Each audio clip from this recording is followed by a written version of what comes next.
ఇది నా కోసమే, ఈ వాక్యం నా కోసమే, నాలో ఇలాంటి సమస్య ఉంది, ఇలాంటి ప్రాబ్లం ఉంది, నేను కరెక్ట్ చేసుకోవాలి అని మనసులో వాక్యాన్ని వెంటనే మనసులోకి తీసుకొని వెంటనే దాన్ని అంగీకరించిన వారి కోసం దేవుడు ఏం సెలవిస్తున్నారంటే చూడండి, ఈ మాటను కూడా మనం చదువుకుందాం. 13వ అధ్యాయం 23వ వచనం మత్తయి సువార్తలోనే, మంచి నేలను విత్తబడినవాడు వాక్యం విని గ్రహించినవాడు అట్టివారు సఫలుడై ఒకడు 100 ఒకడు 60 ఒకడు 30 ఫలించినంట. చూడండి, వాక్యం విని వెంటనే గ్రహించే వారి కోసం దేవుడు ఏం సెలవిస్తున్నాడంటే ఒకడు 100 60 30 ఫలిస్తారంట. వాక్యం విని గ్రహిస్తే ఎంత ఆశీర్వాదం దాచిపెట్టి ఉందా.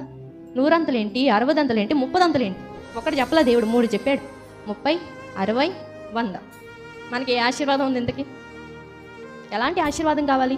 దేవుడు చూడండి ఎంత ఆశీర్వాదం దాచిపెట్టించారు, గ్రహించడంలో ఎంత దాచిపెట్టి ఉందో ఆశీర్వాదం. కాబట్టి ఈరోజు మనం ఎలా ఉన్నాం? గ్రహిస్తున్నామా? విని వెళ్ళిపోతున్నామా? లేకపోతే విని మనసులోకి దాన్ని మనం తీసుకుంటున్నామా?